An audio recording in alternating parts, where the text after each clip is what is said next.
Hey, I'm Cat Greenleaf. Welcome to Talk Stoop. Look who's here today, Mr. Matthew Modine. I admire your honesty.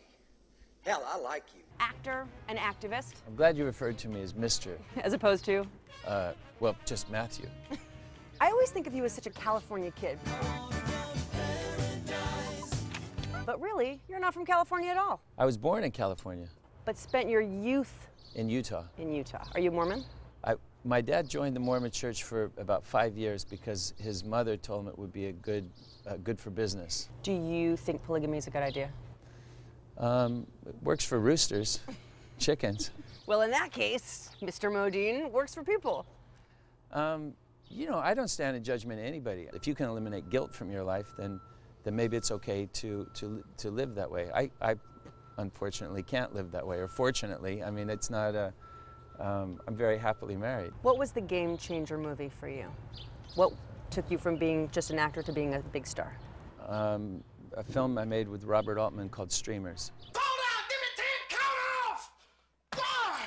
1, 2, 3! And that kicked off Harold Becker hiring me for Vision Quest. We always wish for money.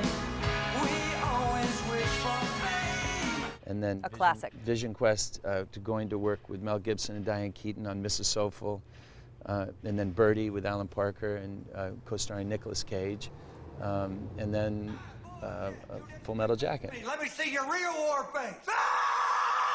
If you had to give yourself your own personal Razzie for your worst film ever, what would it be? Funky Monkey. What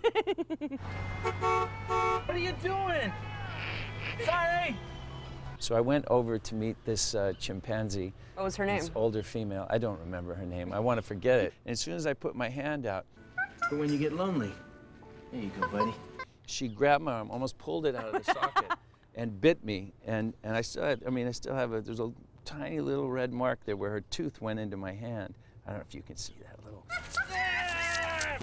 When I moved to New York City, I realized that I wanted to go into a profession that I knew nothing about, that I had this big idea in my idea, you know, being a movie star, being an actor. So I went to Stella Adler's Conservatory of Acting, and the first thing that Stella said when I walked into the classroom, if you came here to be a movie star, you should get up and leave, because I don't teach that. She said, if I'm lucky, I'll teach you to be a human being.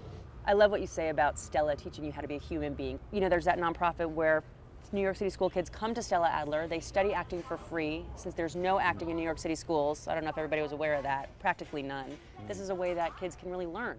Well, I mean, the arts programs all over the United States are being cut. For Stella Adler's Conservatory of Acting to create a program to bring kids into the schools, to give them an opportunity to learn about acting is unbelievable. Thy breath is so bitter on your bitter foe. What do you think Stella would have thought of you being on Broadway now? You're on Broadway in your first ever experience on Broadway. Stella would have said, you finally legitimized yourself, Modine. And here you are. Yeah, here I am on Broadway in The Miracle Worker. You would have more understanding of your pupil if you had some pity in you. Pity? For this tyrant? For you, being in The Miracle Worker sounds like it's more about the message of the play than it is about the experience of doing it. It always has to be that way. It has to be bigger than Matthew Modine. Matthew Modine is just, I mean, it sounds so cliche to say it, that you're just the vessel and, or, you know, the thing to tell the story, but it's true. It's true. Mr. Modine, thank you for being on Talk Stoop.